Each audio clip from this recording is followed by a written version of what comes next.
asalaamu calaykum saaxiibayaal kusoo dhawaada meel kasta dunida ka joogtaan waxaa idin leeyahay maanta iyo ciyaaraha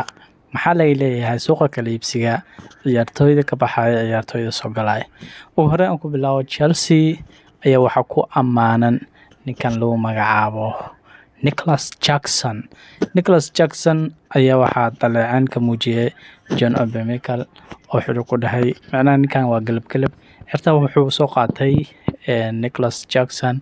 gooshii oo u gafayay xuda xitaa haddii ay noqon lahayd gooshaasi mid offside ah xitaa waa u khasaarin lahaa marka Nicholas Jackson ayaa u soo jawaabay John Obi Mikel wuxuu dhahay warniyow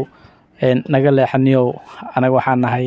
African intaad iga heelan lahayd miyaa kuwa cadaanka camal ah ayaad igu soo jeedinaysaa miyaa anigoo afkaaga xiro camal anaga iyo waxaan nahay African baana wada walaalo baan nahay camal ayuu ugu jawaabay Nicholas Jackson. Cole Palmerna waxa uu yahay waa ciyaartooy aad iyo aad u wanaagsan qiimo sare leh xitaa 14 gool ayuu dhaliyay inta uu ciyaaray Chelsea waa da'yar aad iyo aad u qiimo sareysa oo tayo leh dhan kalena waxa Chelsea ay tahay waxa weeyaan waa ciyaartooyda kaliya ee Chelsea u dhalasa saddexleeda macnaha hat-trick Chelsea ayaa u horeysa Arsenal ku xigta Liverpool ku xigta Manchester City ku xigta Manchester United ayaa ku xigta laakiin Manchester City ayaa ah kooxda ugu horeysa macnaha 42 ayaa ka haysataa inta macnaha hat-trick ee ka dhaliyaan Premier League ama tartamada kale Liverpool ayaa ku xigta iyadana 42 haysta Arsenal ku xigta 41 Manchester United ku xigta iyadana 36 haysta waxaa ku xigta Chelsea dhanka kalena Pep Guardiola ayaa sheegay in Haaland uu la tartami karo macnaha Ronaldo iyo Messi haddii ay goolal noqoto macnaha waa uu la tartami karaa ayuu sheegay Pep Guardiola Haaland oo macnaha dhanka goolasha markii oo sanadka 24 macnaha markuu 24 uu jirsaday wuxuu u dhaliyay waxay tahay 260 ayuu dhaliyay halka Messi uu dhaliyay 197 goolal Ronaldo isagana 132 goolal waa markii 24 ay jirsadeen macnaha weeyaan marka Haaland waa uu la tartami karaa Cristiano Ronaldo iyo Messi ayuu dhahay Pep Guardiola dhanka kalena Arnold ayaa ka xanaaqay markii la bedelay slot wuxuu sheegay macnaha waa iska garan kartiin macnaha ninkan waa u socda camal Real Madrid ayuu ninkan u socda way Jude Bellingham ayuu ku xirtay waa u socda macnaha wuxuu aadi doonaa free ayuu ugu biiri karaa Real Madrid hadduu ninkan qandaraas uu saxiixi waayo kooxdan sidaas ayuu ugu bixi karaa Liverpool xitaa ciyaartii ay la ciyaarayeen Brentford xitaa waa la bedelay markaas asagana waa u xanaaqay slot ayaana u tagay macnaha arniyo oo u socda camal laakiin ninkan waa u socda dhanka Lamine Yamal ayaa ah ciyaartooy kaliya sida Messi camal ah waa 16 jir oo kubad sameeyo haddii uu kugu hel banaanka iyo gudaha qalqalayo goalkeeper marka Nico Williams ayaa amaan macnaha laakiin difaacashada waa ka zero dhanka kale xal xabadsan Napoli 3-0 ayaa ku garaacday waxa weeye Antonio Conte ciyaartiisa koowaad uu badiyay weeyaan waa 3 gool ay ku garaaceen Bologna dhanka kalena ninkan lagu magacaabo Endrick ayaa 10 daqiiqo macnaha inta uu ku jiro macnaha ciyaarta 10 daqiiqo ayuu gool ku dhaliyay ninka kalena Barcelona la soo wareegtana 319 oo minute ayuu ku dhaliyay 2 gool marka Endrick waxa uu taariikhda u ka galay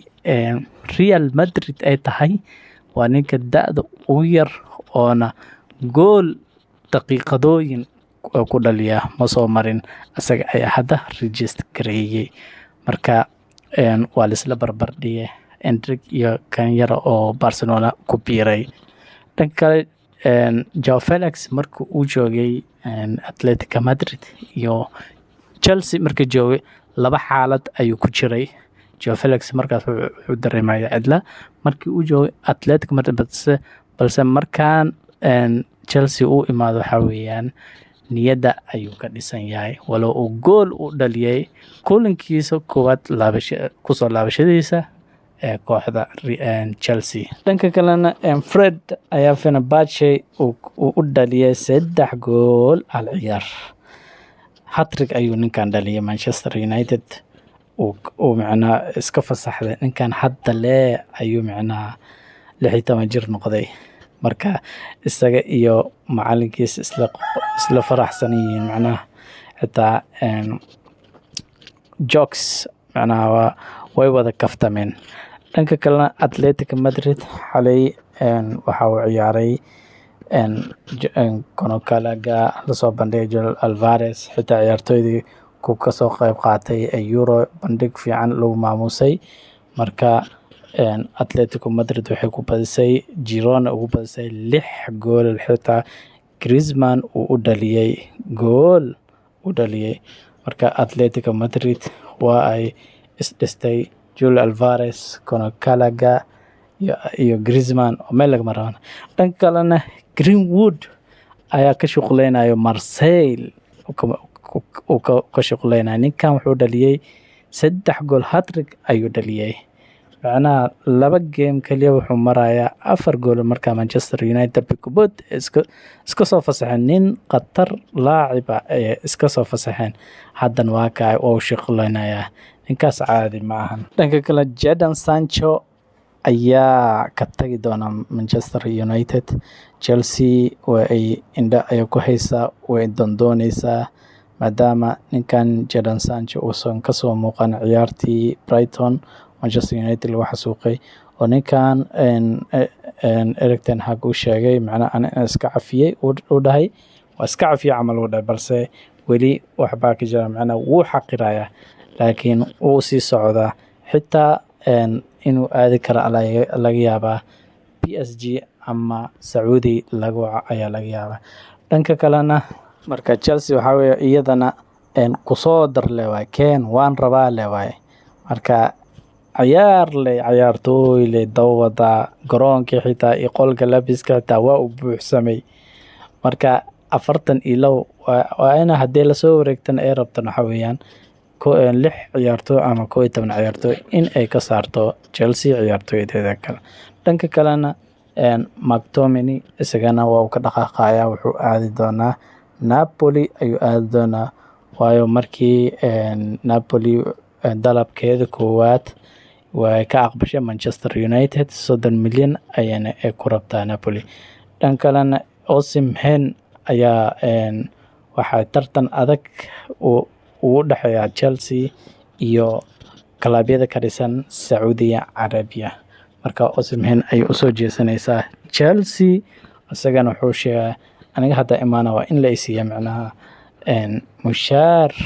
gaara ilaa iyo 500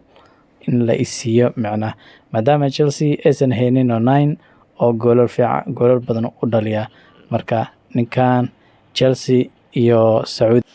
marka kooxaha Saudi Arabia ka dhisan Al Ahli inay ku qalqaalinaysan kan 65 milyan ayana dalabkaas ka soo gudbisay. Al Ahli waxa joogan sida Firmino ayaa joogan, Riyad Mahrez ayaa joogan iyo kuwa kale ayaa joogan. marka Osimhen Chelsea ayana kula dagaalamaysaa marka Saudiya Pro League ee Al Ahli.